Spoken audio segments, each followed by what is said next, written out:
Isang mabiyaya at masaganang araw po sa ating lahat. Welcome back po dito sa ating YouTube channel at Facebook page. Ngayong araw po, pag-usapan natin ang pagkapahiya kay Franz Castro. Dahil nung nakaraan, sobrang tuwa po siya dahil nga po, nakalusot sa kamera yung impeachment complaint para kay VP Sara. At in-impeach po nila si VP Sara Duterte doon sa kamera, mga tagapanood, dahil nakakuha na po sila ng sapat na boto. Dahil nga po ginamit na nila yung kanilang pinagbabawal na teknik, yung magbayad po sa mga kongresista. Yan po yung sabi sa balita, mga tagapanood. Marami pang lumalabas ngayon yan na balita sa social media na milyon-milyon po ang ibinayad doon sa mga kongresista na pumirma po ng impeachment laban po kay VP Sara Duterte. At binigyan pa daw po ng mga luxury car yung mga kongresista na ito, mga tagapanood. Pero sa isang iglap lang na kasiyahan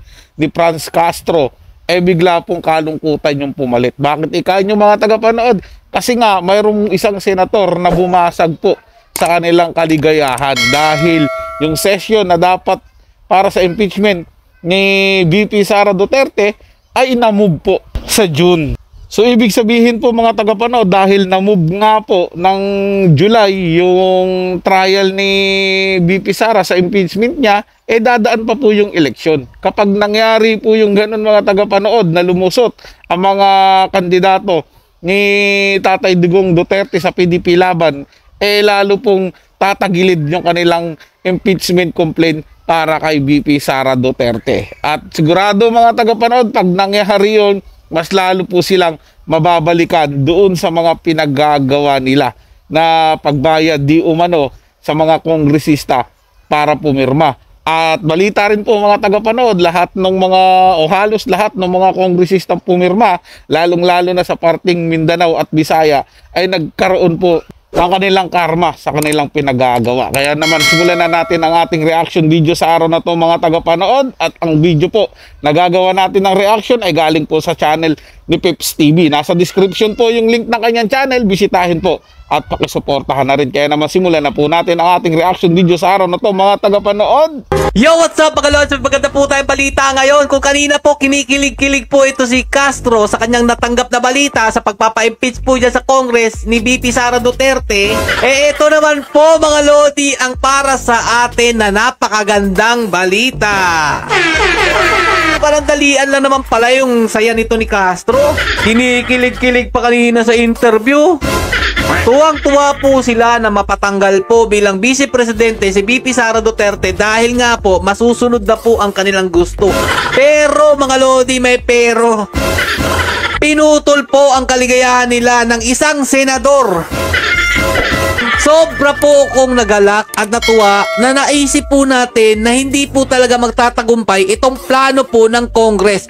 Kahit magsama-sama pa po silang lahat na bumoto dyan, mga idol, wala pa rin pong mangyayari dahil ramdam na ramdam ko po na ang Congress hindi po sinasang-ayunan ng Senado. Dahil nga po sa minadali po nila ang ginawa po nilang impeachment kay VP Sara Duterte kanina, eto po ang tugon ng isang senador na napakabuti po talaga. Ganito po dapat ang tularan ng ibang mga nandyan po sa Senado at sa Kongreso. Yan po, mga lodi, no? Pakita ko lang po muna kung gaano sila kasaya kanina dahil nagdidiwang po sila sa loob po ng Congress para naman mapakita sa kanila kung ano po yung ibig sabihin ng minamadali. Ang saya-saya nyo pa kanina, di ba? Sigurado ako mapapalitan niya ng lungkot.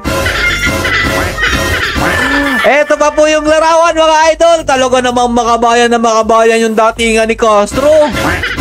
Itaas natin ang ating kamao, maghimagsik tayo. Parang ganun no, mga lodi.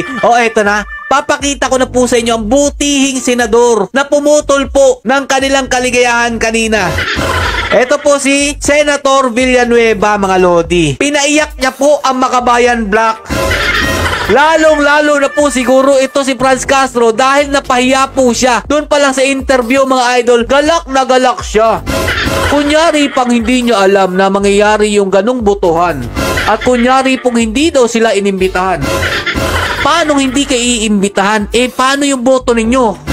Kailangan ng boto ng isang kongresista para maisakatuparan ninyo yung impeachment kay VP Sara tapos hindi mo alam? Hindi kayo tinawagan? Imposible naman yun.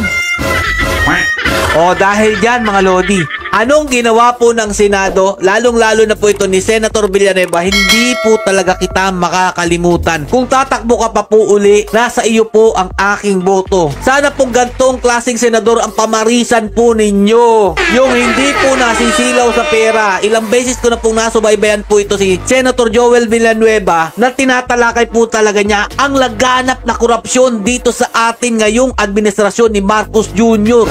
Pinakita niya talaga kung gaano po niya mahal ang ating bansa. Ayaw niya po ng gantong klaseng pagmamaniobra ng Congress. Maging ako mga tagapanood, bilib na bilib po ako dito kay Senator Villanueva dahil napanood ko po yung isa niyang privilege speech sa Senado na nakiusap po siya sa presidente na magkaroon ng solusyon at hindi puro ayuda na lang inaatupag, na wag nang gamitin yung band-aid solution na kapag konti na merong nabahaan, nagkaroon ng kalamidad, bibigyan na lang ng ayuda. Dapat yung solusyon talaga na pangmatagalan at hindi yung panandalian. Yun ang nagustuhan ko talaga dito kay Senator Villanueva. At saludo rin sa kanya ngayon sa ginawa niya, naharangin yung madali ang impeachment trial doon sa ginawa na itong mga kongresista na to. Kasi basang-basap niya po siguro yung hinahabol ng mga to para mabalian talaga yung mga Duterte at yung mga kasamahan niya. Kasi nga naman, takot sila mga tagapanood ha. Bakit ko nasabing takot? Kasi nga pag nanalo, karamihan doon sa PDP laban ni Tatay Digong Duterte, ay makakalaban din po nila yun. Isa yun sa mga haharang sa kanila sa impeachment trial na gaganapin diyan sa Senado. Kaya talagang minamadali nila. Siguro po natunugan ni Senator Villanueva na may mali sa mabilisang proseso ng impeachment trial o impeachment complaint laban kay VP Sara Duterte. Gayong mahaba yung buwan, 2 buwan yung lumipas 'di ba? Hindi nila inasikaso yan. Ngayong matatapos na yung session nila ng Senado, bigla nilang hinabol para magkaroon kaagad ng hearing. Siguro po natunugan na may mali talaga kaya ito yung ginawa ni Senator Villanueva. So tuloy natin mga tagapanood. O ito, panoorin nyo mga idol at ipanood nyo rin po ito kay Franz Castro. I-share nyo po sa kanya para naman po masiyahan din siya. At this juncture, Mr. President, I move that we adjourn the session until 3 o'clock in the afternoon of Monday, June 2, 2025. So move, Mr. President. Oh no! Kung minadali ninyo ang pagpapa-impeach kay VP Sara Duterte, ang ginawa naman po ni Senator Villanueva, minadali rin po nila ang pagpapa-adjourn po sa session at ibabalik na po ito sa June. So marami pang mangyayari mga idol. Dadaan pa ang eleksyon ng senador. Dito magbabago ang kanilang pagmamaniobra dyan sa Kongreso. Dahil kapag lumusot lahat ng inendorso ni Tatay Duterte, boom! Erase na lahat ang inyong pinaplano. Kaya masasalba na rin po ito si PBBM sa nalalapit niyang impeachment. Pasalamat ka PBBM dahil merong gantong klaseng senador. Baka ikaw na ang susunod na ipa-impeach ito nila Franz Castro at ng Makabayan Black. At ang grupo ni Romualdez na pinsan mo pa naman. Diba mga Lodi? O ano po mga Lodi? May tumutol po ba? There is a motion. Gusto ko rin po itong ginawa ni Migs Zubiri mga Lodi. Tinasabi po niya don't object. Diba mga Lodi nasa unit team po yan pero ayaw niyang ipa-impeach si VP Sara Duterte. Sa tingin ko rin po mga Lodi ay hindi rin po makaka-object ito po si Chis Escudero. Dahil nandyan po siya po ang Senate President. Ano na? Sino object? Tingnan natin. Win. Is there any objection? There being none, session is adjourned until 3 o'clock in the afternoon of Monday, June 2, 2025. Oh no! Kawawa naman yung Makabayan Black. Mag-a-adjourn po ang kanilang session sa June 2 pa. So dadaan pa po ang senatorial election. Yari talaga kayo, Franz Castro at Makabayan Black. Lahat po ng bumoto dyan sa Kongreso na magpa-impeach po kay VP Sara Duterte Tingnan po natin kung hanggang saan po ang inyong kisig. Thank you, Mr. President. Thank you to our staff and Senate employees. Mabuhay ang Senado. Salute po sa inyo, Senator Villanueva. Dahil po sa inyong katapangan at hindi po kayo nasilaw sa pera, naisalba po natin ang bayan. Naisalba rin po natin ang pagiging Pangulo ni Bongbong Marcos Jr. Dahil kami naman mga idol, ayaw namin ng impeachment kahit kami mga lodi. Dahil talagang magkakagulo ang ating bansa. Hindi porket ayaw ko po kay Bongbong Marcos Jr. mga lodi, gusto ko na siyang patalsikin. Magkakagulo po ang ating bansa, magkakahati-hati po tayo. Pero kapag hindi pa rin po talaga tumino ito si PBBM, nako baka magaya po siya sa kanyang ama na pinagtatridor po ng mga dating tinuturing po nilang kakalyado. Ganun po ang mangyayari dito kay PBBM kapag hindi po ito umayos ng kanyang pamamahala bilang Pangulo ng ating bansa. Huwag lang po sana mangyari yung nangyari po sa kanyang ama. Hindi po malayong mangyari mga tagapanood kapag hindi po tumigil si PBBM na masyadong nagtitiwala doon sa mga nakapaligid sa kanya, lalong-lalo na itong sa pinsan niyang si Martin Romualdez. Nakadikit yung Makabayan Block na kumikilos ngayon sa pamahalaan niya, yari po siya mga tagapanood dahil siguradong matutulad po sa ama niya.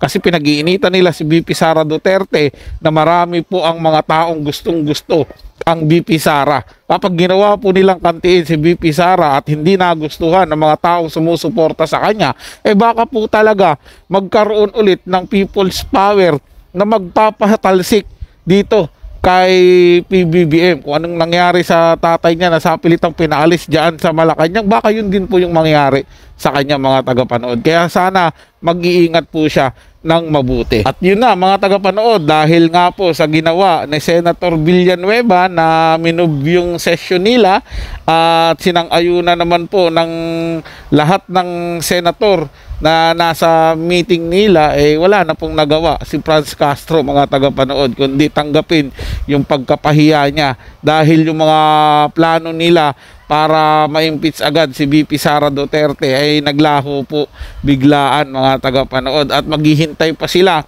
ng eleksyon.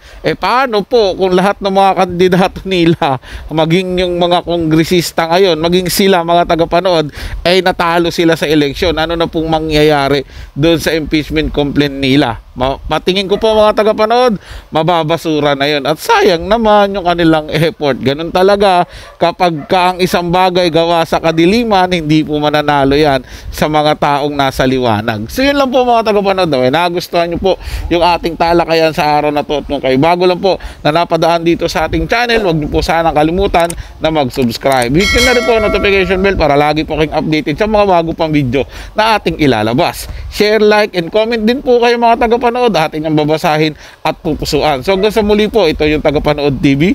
Komento at opinion lamang, wala pong personalan. Paalam po at mabuhay po kayong lahat.